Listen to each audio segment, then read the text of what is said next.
आज हम लोग मोशन चैप्टर स्टार्ट करने वाले हैं। ये 9th स्टैंडर्ड का बेसिक चैप्टर है। आपको ये आना ज़रूरी है। ये नहीं आएगा तो आपको आगे के भी चैप्टर्स नहीं आएंगे। प्लस आपको ये चीज़ें से हम कनेक्टेड मिलेंगे कहाँ पे, 11th स्टैंडर्ड पे। मतलब आप यहाँ पे यदि अच्छे से नहीं पढ़ पा रहे हो तो 11th स्टैंडर्ड में ये जो चैप्टर है ये जस्ट बेस बनने वाला है पूरे मैकेनिक्स का। तो आपको ये अच्छे से समझना है। पहले कुछ चीज़ें आप समझ लो। पहला तो ये जो मैं हर बार बोलता हूँ, बार बार बोलता हूँ, फिजिक्स किसी ने बनाया नहीं है। ये क्या होता है, ये जस्ट किसी का ऑब्जर्वेशंस है। जो फिजिक्स है आज जो हम लोग पढ़ने वाले हैं, जो भी हम लोग डील करते हैं फिजिक्स में, तो वो सारी की सारी चीज़ें क्या होती है, वो किसी न किसी की ऑब्जर्वेशंस है। किसी ने देखा होगा, कहाँ पे देखा होगा, नेचर पे देखा होगा। नेचर में चीज़ों को देखा है और उन्हीं चीज़ों को, उन्हीं ऑब्जर्वेशंस को उन्होंने क्या किया, उन्होंने जस्ट बुक में लिख दिया है। किसने लिखा है? जो लोग थे, जो साइंटिस्ट थे, जिनको हम लोग साइंटिस्ट बोलते हैं। उन्होंने क्या, उन्होंने बहुत सारी चीज़ों को देखा है नेचर में और क्या किया, जस्ट बुक में लिखा है। और आज हम क्या कर रहे हैं, आज हम उन्हीं बुक्स को पढ़ रहे हैं। तो अब जो चीज़ें नेचर से ऑब्जर्व करके बुक में लिखी गई है और बुक को पढ़ा जाए तो फिर वही सेम चीज़ें नेचर पे दिखना चाहिए। मतलब हम जो भी चीज़ें पढ़ेंगे तो हम लोग को सारी की सारी चीज़ें कहाँ मिलनी चाहिए, नेचर पे मिलनी चाहिए। मतलब आपको वो फील होंगी। आप यदि अच्छे से फिजिक्स को समझते हैं, पढ़ना स्टार्ट करते हैं, तो वो चीज़ें आपको कहाँ पे मिलेगी, नेचर में मिलेगी। हम लोग यहाँ पे कुछ अलग से डिस्कशन करने वाले नहीं है। जो चीज़ें हम लोग डिस्कस करने वाले हैं तो ऑलरेडी वो सारी चीज़ें आप पहले से जानते हो। ऐसा नहीं है कि आप नहीं जानते हो, आप फेमिलियर हो उनके बारे में। हो सकता है कि आपने उन चीज़ों को पहले कभी देखा हो, या हो सकता है कि पहले आपने कभी उन चीज़ों को किसी से सुना हो, या हो सकता है आपने कभी फील किया हो। तो उन्हीं में से एक वर्ड है हमारा मोशन। हम लोग बहुत सारी चीज़ें डिस्कस करेंगे, बहुत सारी फिजिकल क्वांटिटीज़ हैं। कभी मोशन देखेंगे, कभी एनर्जी देखेंगे, कभी करंट बोलेंगे, कभी फोर्स बोलेंगे, है ना, कभी साउंड बोलेंगे। तो वो सारी चीज़ें ऑलरेडी हम लोग जानते हैं। उन्हीं में से एक हमारे पास मोशन है। तो हमारे चैप्टर का नाम ही है motion. Motion in straight line बोलो या जस्ट मोशन बोलो, वो सेम ही है। तो पहले तो हम लोग को इसके साथ साथ एक और वर्ड समझ लेना है। हम लोग पहले से जानते हैं रेस्ट और मोशन, ये सारी चीज़ें हम लोग पहले से जानते हैं। हमारी लाइफ में जो चीज़ें डेली लाइफ में हम लोग ऑलरेडी देखते रहते हैं, क्या चीज़ें चल रही हैं, क्या रुकी हुई है, हम लोग ऑलरेडी देखते हैं।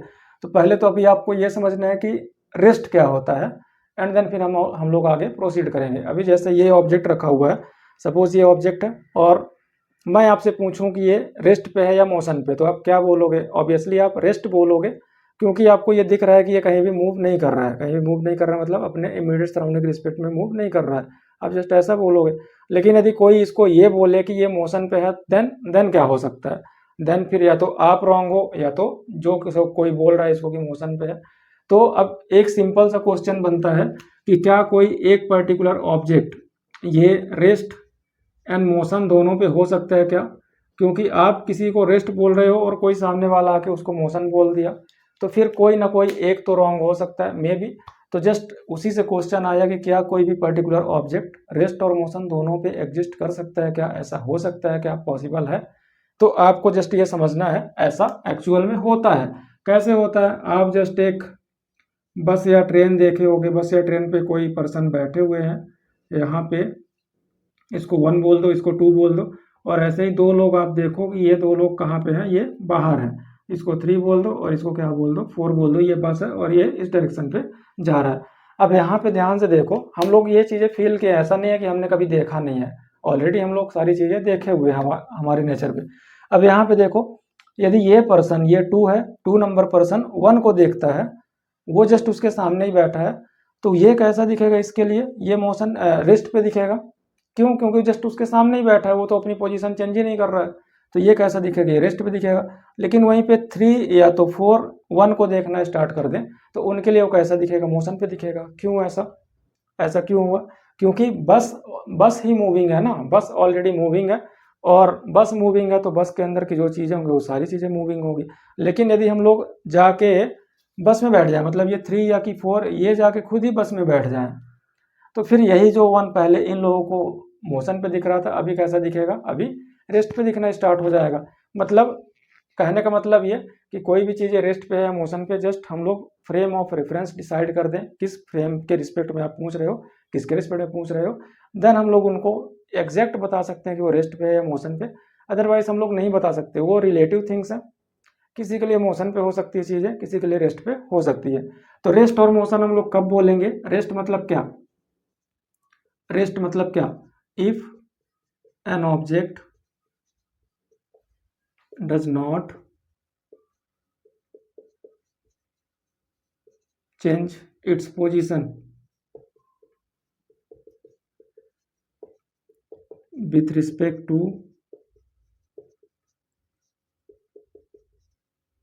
its immediate surrounding,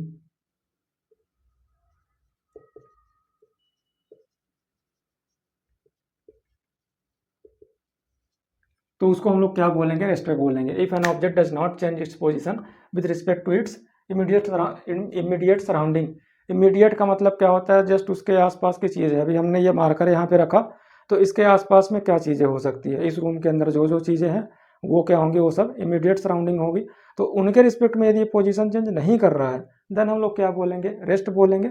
और यदि पोजीशन चेंज कर दिया तो फिर हम लोग क्या बोलेंगे? वो मोशन पे है। सिंपल। जैसे ये मार्कर यहाँ पे रखा, हमने यहीं पे रख दिया और फिर सारी डिस्टेंसेस मेजर कर लिए हम लोग, ये कॉर्नर से, फैन से, बल्ब से, इधर से उधर से, सब जगह से डिस्टेंसेस मेजर कर लिए।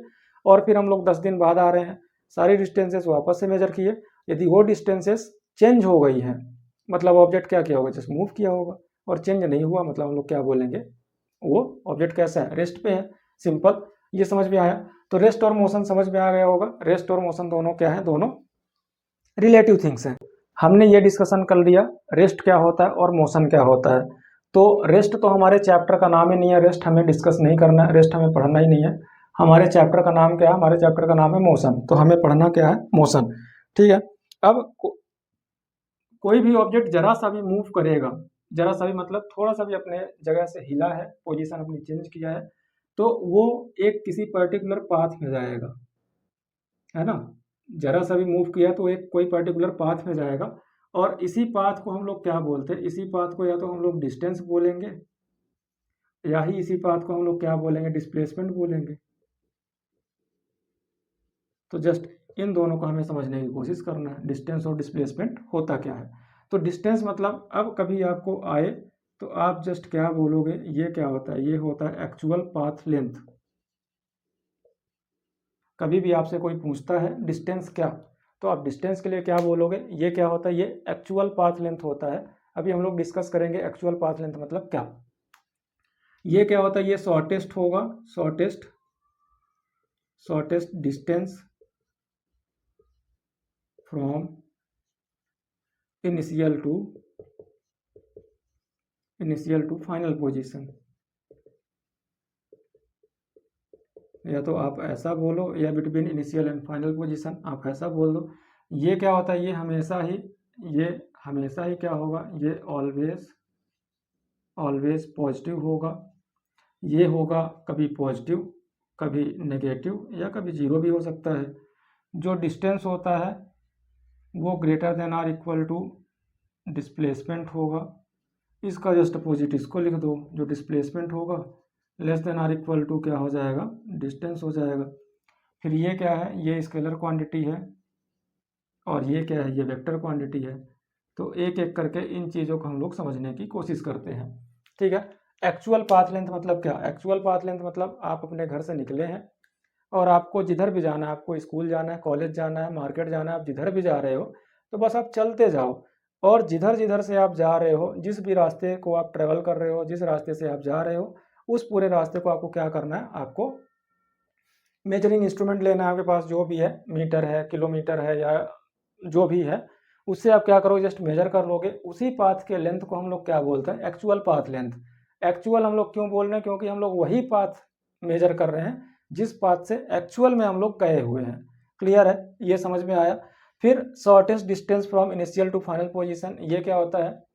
ये होता है डिस्प्लेसमेंट। आप जिधर भी गए, सपोज आप अपने घर से स्कूल जा रहे हो, तो पहले ऐसे ही आप कहीं भी किसी भी रास्ते से चले गए, लेकिन आप ऐसा एज्यूम कर लो कि आपके घर से स्कूल तक एक पर्टिकुलर रास्ता ऐसा है जो एकदम स्ट्रेट लाइन है। स्ट्रेट लाइन मतलब आप घर से निकले और सीधे सीधे उस रास्ते पे चलते गए और आपको स्कूल मिल गया, आपको कहीं भी कोई टर्न लेना नहीं पड़ा। तो उसको हम लोग क्या बोलेंगे? डिस्प्लेसमेंट बोलेंगे। डिस्प्लेसमेंट कैसा? जस्ट एक एग्जाम्पल से समझो। आप जस्ट यहाँ से चलना स्टार्ट किए, इधर गए, इधर गए, इधर गए, इधर गए, इधर गए, इधर आए, तो ये आपका क्या होगा, ये आपका इनिशियल होगा और ये आपका फाइनल पोजीशन होगा। ठीक है, आप इधर से चलना स्टार्ट किए, सपोज ये 2 मीटर है, ये 1 मीटर है, ये 1 मीटर है, ये 3 मीटर है, ये 2 मीटर है, ये 1 मीटर है। तो इन सब को आप यदि मेजर कर लो, इन सब को आप यदि काउंट करोगे तो ये जो टोटल आएगा वो आपको क्या देगा, आपको ये डिस्टेंस देगा। लेकिन आपने स्टार्ट यहाँ से किया था और आप फाइनलाइज यहाँ पे कर रहे हो, तो कोई भी दो पॉइंट्स होते हैं, किसी भी दो पॉइंट्स को कनेक्ट करने के लिए इन्फाइनाइट नंबर ऑफ कनेक्टर्स हो सकते हैं। किसी भी दो पॉइंट को कनेक्ट करने के लिए हमारे पास इन्फिनाइट नंबर ऑफ कनेक्टर्स हो सकते हैं। सपोज ये हमारे पास दो पॉइंट्स हैं, तो इनको आप ऐसे भी कनेक्ट कर सकते हो, ऐसे भी कनेक्ट कर सकते हो, ऐसे भी कनेक्ट कर सकते हो, ऐसे भी कनेक्ट कर सकते हो। तो जब से जो सबसे शॉर्टेस्ट होगा वो कौन सा होगा, वो ये वाला होगा, सेंटर वाला स्ट्रेट लाइन। तो अब हम लोग को क्या बोला, ये शॉर्टेस्ट ही बोल रहा है ना, क्या बोल रहा है, शॉर्टेस्ट बोल रहा है। तो इनके बीच में शॉर्टेस्ट क्या होगा, ये शॉर्टेस्ट होगा, तो ये हमारा क्या हो जाएगा, जस्ट डिस्प्लेसमेंट हो जाएगा। तो शॉर्टेस्ट हमेशा क्या होगा, डिस्प्लेसमेंट होगा। आप कैसे भी जा रहे हो कोई फर्क नहीं पड़ता, लेकिन जो आपका शॉर्टेस्ट होगा, शॉर्टेस्ट मतलब जहाँ से आप स्टार्ट किए जहाँ पे आप खत्म किए, उनके बीच में स्ट्रेट लाइन ड्रॉ करो, जो भी आएगा उसको हम लोग क्या बोलेंगे, डिस्प्लेसमेंट बोलेंगे। क्लियर है। फिर ये हमेशा पॉजिटिव होगा। क्यों पॉजिटिव होगा, क्योंकि ये लेंथ है ना, एक्चुअल पाथ लेंथ है, पाथ लेंथ। और लेंथ कभी भी नेगेटिव नहीं होगा। आपने कभी ऐसा नहीं सुना होगा -2 मीटर या -2 सेंटीमीटर, -5 सेंटीमीटर, आपने ऐसा कभी नहीं सुना होगा। -5 किलोमीटर आपने नहीं सुना होगा, -5 मीटर आपने नहीं सुना होगा। क्लियर। हम लोग हमेशा 2 किलोमीटर, 2 मीटर, 2 सेंटीमीटर ऐसा बोलते हैं। क्यों, क्योंकि वो लेंथ है। और यदि आप जरा सा भी चलोगे, आप रेस्ट पे हो तो कोई प्रॉब्लम नहीं, जब आप चलोगे, जब चलोगे तो थोड़ा बहुत तो डिस्टेंस कवर करोगे ही, और उसका लेंथ क्या होगा, पॉजिटिव ही होगा। हमेशा आप मेजर करो तो कुछ तो अमाउंट आएगा। लेकिन ये पॉजिटिव भी हो सकता है, नेगेटिव भी हो सकता है और जीरो भी हो सकता है। कैसे, कब पॉजिटिव होगा, कब नेगेटिव होगा, कब जीरो होगा, आपको जस्ट ये थोड़ा सा समझने की कोशिश करना है। एक हमारे पास नंबर लाइन है, नंबर लाइन, इसको हमने जीरो बोला, ये -1, -2, -3, इसको -4 बोल दिया। ये 1 है, 2 है, 3 है, 4 है, 5 है। सपोज कोई पार्टिकल ए पे है, यहाँ से चलना स्टार्ट किया और इधर पे आ गया, इसको हमने बोल दिया बी, इधर से ऐसा गया, देन इसी रास्ते से वापस रिटर्न आया और कहाँ पहुँच गया है, -3 पे पहुँच गया, इसको हमने क्या बोल दिया, सी बोल दिया। ए से स्टार्ट किया, 1 से स्टार्ट किया, गया कहाँ पे है वो, बी पे गया, मतलब 4 पे गया है। देन उसी रास्ते से सेम पाथ पे वो वापस रिटर्न आया और कहाँ पे चला गया है, -3 पे चला गया है। सिंपल। तो जस्ट हम लोग इसका डिस्प्लेसमेंट निकालने की कोशिश करें, तो डिस्प्लेसमेंट इक्वल टू होता है final position minus initial position.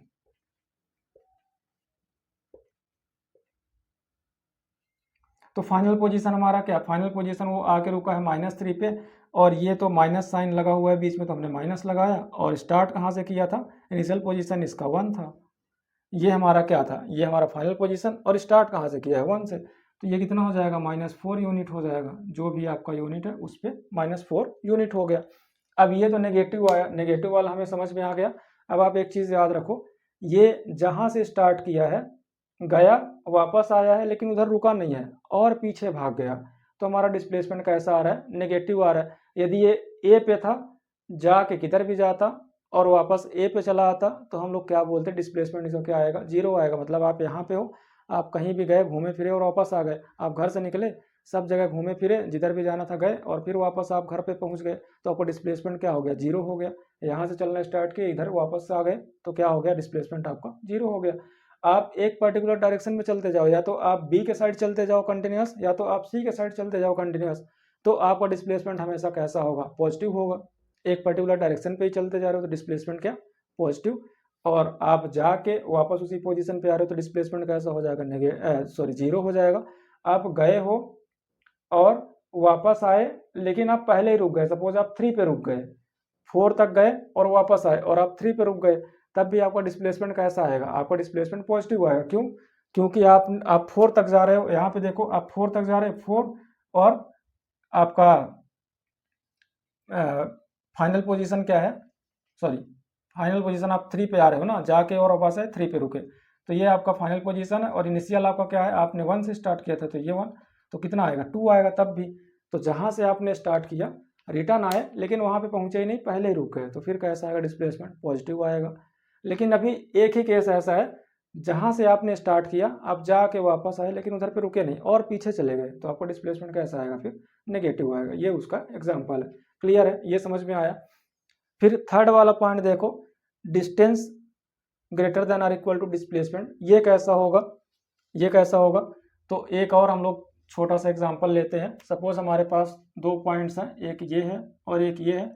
इनके बीच में क्या है, इनके बीच में जस्ट एक स्ट्रेट लाइन है और ये हमने बोल दिया ये कितना है, ये 5 किलोमीटर का रास्ता है। तो 5 किलोमीटर, अभी वो तो स्ट्रेट लाइन ही है ना, अभी आप एक्चुअल पाथ लेंथ बोलेंगे, डिस्टेंस बोलेंगे मतलब एक्चुअल पाथ लेंथ।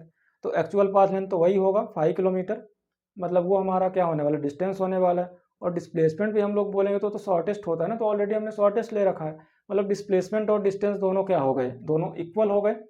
यहाँ पे इस वाले केस पे डिस्टेंस इक्वल टू डिस्प्लेसमेंट हो गया, सिंपल।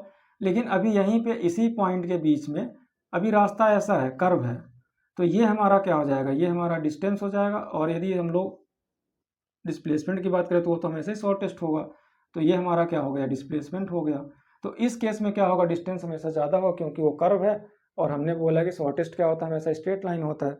तो ये आप इधर से भी, इस रास्ते से भी जाओगे ना, कर्व में भी जाओगे तो भी आपका जो डिस्प्लेसमेंट होगा वो स्ट्रेट लाइन ही रहने वाला है। फाइनल और इनिशियल के बीच में आप जस्ट क्या कर दो, एक स्ट्रेट लाइन ड्रॉ कर दो, वही आपका क्या होने वाला है, आपका डिस्प्लेसमेंट होने वाला है। फिर अब न्यू देखो, एक नई क्वांटिटी आपको यहाँ पे इंट्रोड्यूस होगी, स्केलर और वेक्टर। तो आप ऐसा समझो, फिजिक्स में बहुत सारी फिजिकल क्वांटिटीज़ हैं, फिजिक्स में बहुत सारी फिजिकल क्वांटिटीज़ हैं। उनको लोगों ने सोचा कि चलो इनको कैटेगराइज करते, कैटेगराइज मतलब जस्ट ग्रुप में डिवाइड कर दो। तो ग्रुप में डिवाइड करने के लिए कोई ना कोई बेस चाहिए। जैसे हम लोग अपने स्कूल में कैटेगराइज करें तो हम बोलते हैं कि बॉयज़ एक साइड हो जाओ, गर्ल्स एक साइड हो जाओ। तो यहाँ पे जो कैटेगराइज करने का, जो ग्रुपिंग करने का जो बेस हुआ वो क्या था, वो जेंडर था। बॉयज़ को अलग किया, गर्ल्स को अलग किया। हमने बोला बिलो 10th स्टैंडर्ड एक साइड हो जाओ, 10th के ऊपर वाले एक साइड हो जाओ। तो ये क्या हुआ, यहाँ पे स्टैंडर्ड हमारा बेस हो गया। तो ऐसे ही इनको भी अलग अलग करने के लिए, जो फिजिकल क्वांटिटीज़ थी उनको जस्ट कैटेगराइज करने के लिए हमारे पास कुछ ना कुछ बेस होना चाहिए। तो उसी बेस को हम लोग क्या बोलते हैं, उसी बेस को हम लोग डायरेक्शन बोलते हैं। मतलब डायरेक्शन के बेसिस पे उनको क्या कर देना, अलग कर देना। तो बहुत सारी क्वांटिटीज़ ऐसी थी जिनको डायरेक्शन नहीं चाहिए, जिनको डायरेक्शन आप नहीं भी बोलोगे तो भी उनका काम हो जाएगा, उनको बताने के लिए डायरेक्शन की जरूरत नहीं है। तो उनको हम लोग क्या बोले, उनको स्केलर क्वांटिटी बोल दिए। और कुछ ऐसी क्वांटिटीज़ हैं जिनको बताने के लिए, जिनको परफेक्टली डिफाइन करने के लिए, कम्प्लीटली डिफाइन करने के लिए उनको क्या चाहिए, डायरेक्शन चाहिए। डायरेक्शन के बिना उनका काम ही नहीं होगा। तो उनको हम लोग क्या बोले, उनको हम लोग वेक्टर क्वांटिटीज़ बोल दिए। अब जस्ट एक एग्जांपल लेते हैं। सपोज आपको कुछ चाहिए, आपको आलू चाहिए, आलू लेने गए आप, किसी शॉपकीपर के पास जा रहे हो, आप बोले भाई 1 केजी आलू दे दो। तो उसने क्या किया, उसने जस्ट ला के मेजर किया 1 केजी और आपको दे दिया। उसने कभी आपको नॉर्थ या साउथ नहीं पूछा कि आपको नॉर्थ में दूं या साउथ में दूं। क्लियर है, वो कभी भी नॉर्थ या साउथ नहीं पूछेगा आपको किधर दूं। आप दूसरे के पास गए, दूसरे शॉपकीपर के पास, सेम वहाँ पे भी आप बोल रहे हो सेम चीज़ है कि 1 केजी आलू दे दो। सेम उसका भी एक्शन था, लाया, मेजर किया और आपको दे दिया। आप किसी भी के पास भी जाओगे, अपने पूरे सिटी में जाओ या अपने पूरे कंट्री पे जाओ या आप दूसरे भी कंट्री पे चले जाओगे, तो हर जगह पे उन सबका एक्शन कैसा रहेगा, सेम ही रहेगा। आप 1 केजी आलू मांगोगे, वो लाएंगे, मेजर करके आपको दे देंगे। कोई भी आपसे डायरेक्शन नहीं पूछेगा किधर दूं भाई, नॉर्थ में दूं या साउथ में दूं। सिंपल है। लेकिन अब एक दूसरा एग्जाम्पल लेते हैं। एक क्लास है, उसमें 50 बच्चे हैं। एक टीचर जाके वहाँ पे बोल रहा है कि अच्छा चलो ठीक है, जाओ बगल वाली क्लास में एक टेबल के ऊपर एक बॉक्स रखा हुआ है, उस पर आपको 100 न्यूटन का फोर्स अप्लाई करना है।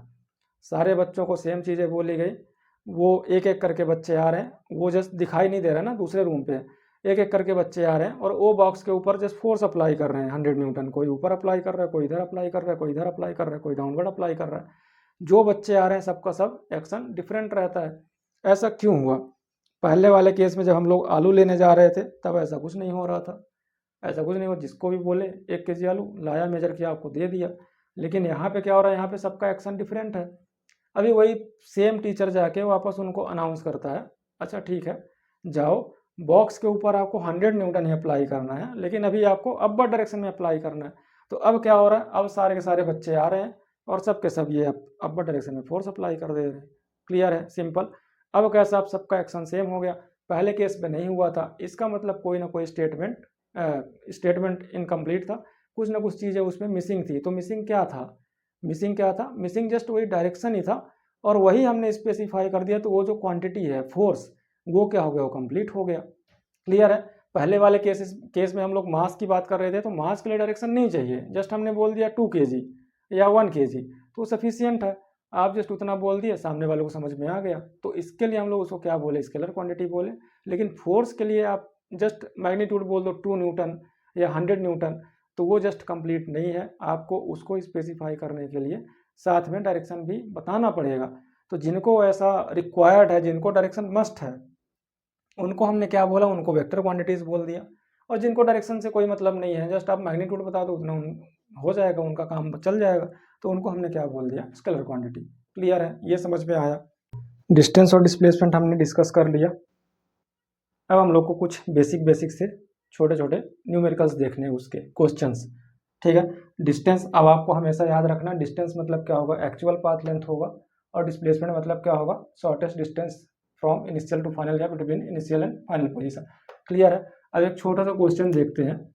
सपोज कोई पार्टिकल है, वो 3 मीटर इधर जा रहा है, देन 4 मीटर चला गया इधर, इसको हमने बोल दिया ए, इसको बोल दिया बी, इसको बोल दिया क्या, सी। तो आपसे पूछता है इसका डिस्टेंस क्या होगा और डिस्प्लेसमेंट क्या होगा। तो डिस्टेंस तो हमने बोल ही रखा, डिस्टेंस मतलब एक्चुअल पाथ लेंथ होता है। तो एक्चुअल पाथ लेंथ क्या, यदि हम लोग डिस्टेंस की बात करें तो एक्चुअल में क्या, ये 3 गया है और 4 गया है, इक्वल टू कितना हो जाएगा, 7 मीटर हो जाएगा।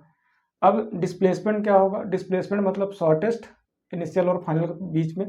तो शॉर्टेस्ट मतलब क्या, ये हमारा फाइनल पोजीशन है, ये हमारा इनिशियल पोजीशन है, और शॉर्टेस्ट मतलब इस पे स्ट्रेट लाइन कनेक्ट कर दो, तो ये हमारा क्या होने वाला, ये हमारा डिस्प्लेसमेंट होगा। ये एंगल कितना है, ये एंगल 90 डिग्री है। तो यहाँ पे आपको AC चाहिए, आप AB है, AC मतलब वो AC की बात नहीं कर रहा हूँ मैं, यहाँ पे ये AC की बात कर रहा हूँ। A और B आपको पता है, AB पता है आपको, BC पता है, आपको AC निकालना है। तो यहाँ पे आप क्या यूज़ कर सकते हो, पाइथागोरस थ्योरम यूज़ कर सकते हो। पाइथागोरस थ्योरम क्या होता है, आपको ये याद रखना है, जगह जगह पे काम आएगा। हाइपोटेनियस का स्क्वायर इक्वल टू बेस का स्क्वायर प्लस परपेंडिकुलर का स्क्वायर, ये हमारा पाइथागोरस थ्योरम होता है। ये तो हमें निकालना ही है। ए भी हमें दिया हुआ है 3 का स्क्वायर, और ये 4 दिया हुआ है, तो 4 का स्क्वायर कर दो, ये कितना हो गया, ये 9 हो गया, प्लस ये 16, ये हो गया टोटल कितना 25। बट ये क्या है, ये AC स्क्वायर है। तो AC इक्वल टू क्या, AC equal to under root of 25। तो 25 को हम लोग 5 × 5 लिख सकते हैं।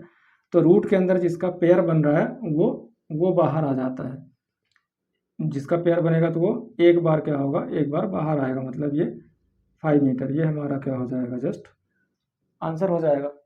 क्लियर है, सिंपल। अब इसको हटाते हैं, एक दूसरा क्वेश्चन और देखते हैं, इसके जैसा ही सेम। सपोज हमारा पाथ कैसा है, हमारा पाथ अभी सर्कुलर है, ऐसा पाथ है। यहाँ पे जस्ट हमने A लिखा, ये B है, ये C है, ये D है, और सेंटर को हमने O बोल दिया। और इस सर्कल का रेडियस क्या है, रेडियस है R। आपको बोल रहा है particle moved from A to B, find distance and displacement. A से B चला गया, A से B जाएगा तो ऐसा ही जाएगा ना, कंफ्यूज नहीं होना। A से B ऐसा, ये समझ लो कि ये स्टेडियम है, और स्टेडियम का क्रिकेट स्टेडियम है, और जो बाउंड्री लाइन है ना, उधर से जा रहा है पार्टिकल। तो A से B गया है। तो अब आपको डिस्टेंस मतलब क्या, डिस्टेंस मतलब तो एक्चुअल पाथ लेंथ है ना। डिस्टेंस मतलब क्या, एक्चुअल पाथ लेंथ, मतलब हम लोग को ये वाला रास्ता निकालना है, ये वाला AB। तो एक्चुअल पाथ लेंथ, अब आपको एक चीज़ समझना है, कोई सर्कल है हमारे पास, कोई पार्टिकल यहाँ से स्टार्ट किया और पूरा कंप्लीट कर दिया है, तो डिस्टेंस कितना हो जाएगा, डिस्टेंस हो जाएगा 2πr। किसके लिए, फॉर कंप्लीट साइकिल। मतलब जहाँ से स्टार्ट किया, A से स्टार्ट किया और वापस आया, तो डिस्टेंस क्या हो जाएगा, डिस्टेंस 2πr होगा, क्योंकि उसने पूरा कंप्लीट कर दिया। जस्ट सर्कल को कट करो और ओपन कर दो, तो कितना मिलेगा आपको, 2πr मिलेगा। लेकिन यहाँ पे पूरा तो नहीं जा रहे हैं ना, यहाँ से स्टार्ट किया और इधर ही गए।